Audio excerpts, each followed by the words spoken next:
What is going on, Team Boosted? Long time. No talk, no see, no build. Nope. Today, we're getting back to the one rotor. Where we left off was the ugly new intake plenum. Kind of looked like a Pizza Hut before.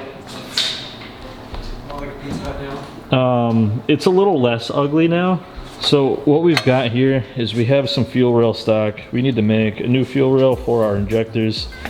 We're doing a different injector setup this time. Throttle body's kicking that way. We gotta plumb up the intercooler, and then we gotta put on the turbo, which unconveniently is attached to Sam's car. Yep, which I have a fix for, so we'll have that soon. We gotta pull that off, put that on. We have our ridiculous 70 miles of exhaust swirly thing we've made last year. That's going back on, and then, you know, essentially all we need to do is plumb it up and it's ready to make single rotor brap noises once more. That gas shit, boy. We going E85 only this time. Last time we did gas because we thought it might be a little bit easier to tune and get running. E85 sometimes is not the easiest to start on with rotary specifically, but we're confident in the compression this time. In addition to that, another upgrade is we're done using off-brand Wastegates. We got this big precision because last time we were over boosting.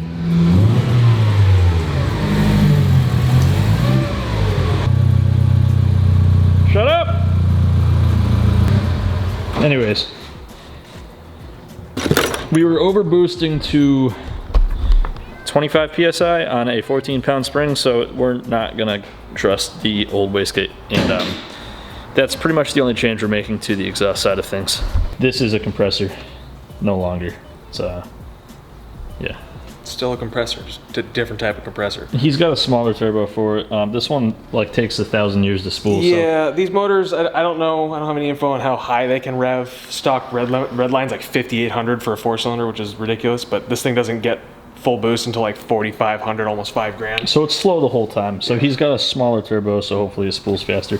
Anyways, we gotta pull that one off. I'm not gonna touch it for a solid 10 minutes, so. Yeah, it's pretty hot.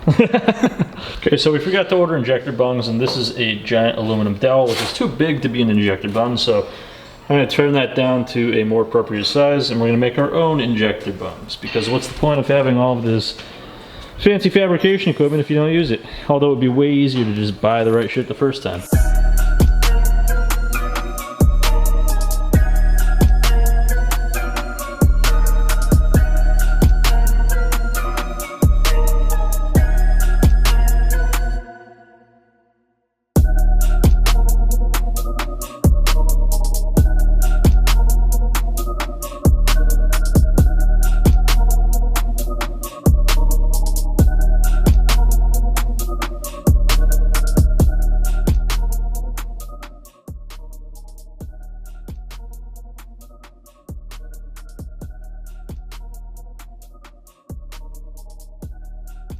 Alright, so the next part of the fuel rail is the fuel rail stock, and Sam's going to drill out where we want the injectors, presumably, right?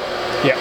Yep, so there's going to be 2 holes that are spaced where the actual fuel injectors are going to go on our intake. Well, he fabricates that. Like I said earlier, we're not going to use this wastegate. At 14 psi, it was over boosting to 25, and I don't think we have a wastegate priority issue. This is the entire turbo manifold, so we're gonna upgrade to the precision. So I'm gonna, this uses a different flange, so I just gotta replace the flange, and easy job.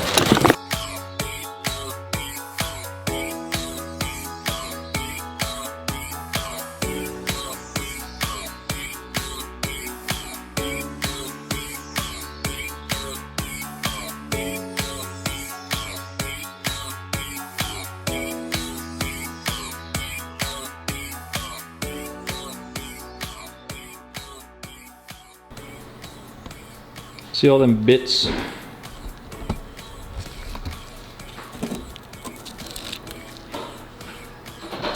don't know if you can get a good look at that. Yeah, there you go. These are, this is ceramic apex seal fragments. This is covered in them. So we must have blown the previous apex seals under boost. Otherwise, this would not be covered in ceramic apex seal. So we were wondering, because there wasn't that many pieces. I guess a lot of them just ended up in the wastegate. So another reason not to use this one. I'm sure it's still mechanically fine, but anyways, we just have a better one anyway. So.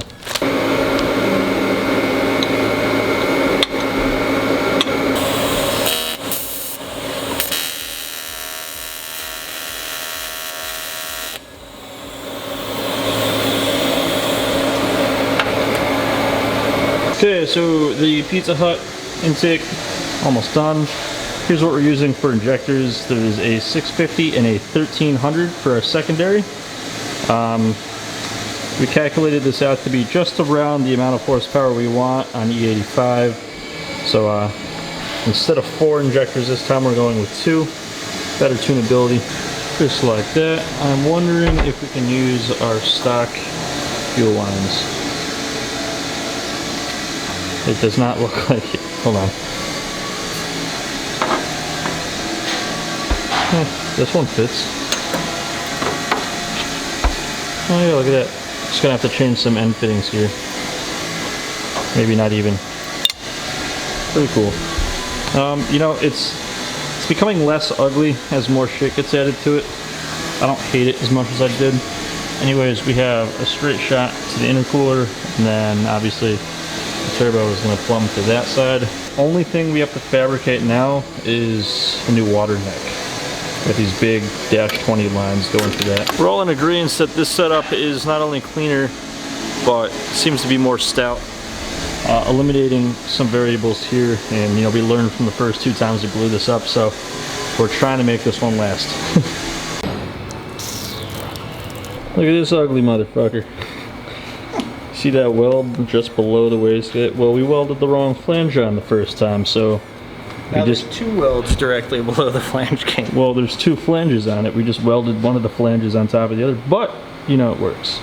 Yeah, we bolted up the wastegate and it was backwards, and we were like, alright, anyways, let's put this on. Believe it or not, the turbo does fit under here.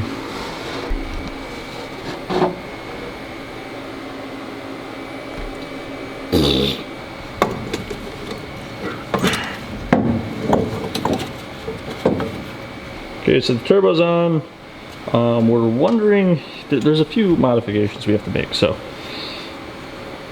this is a different turbo and it fits slightly different, so it's gonna have to come off. We were just gonna bolt this up for a more completed look, but I mean, it's kind of redundant because we're just going to take it off right away. We just lined it up, it does fit.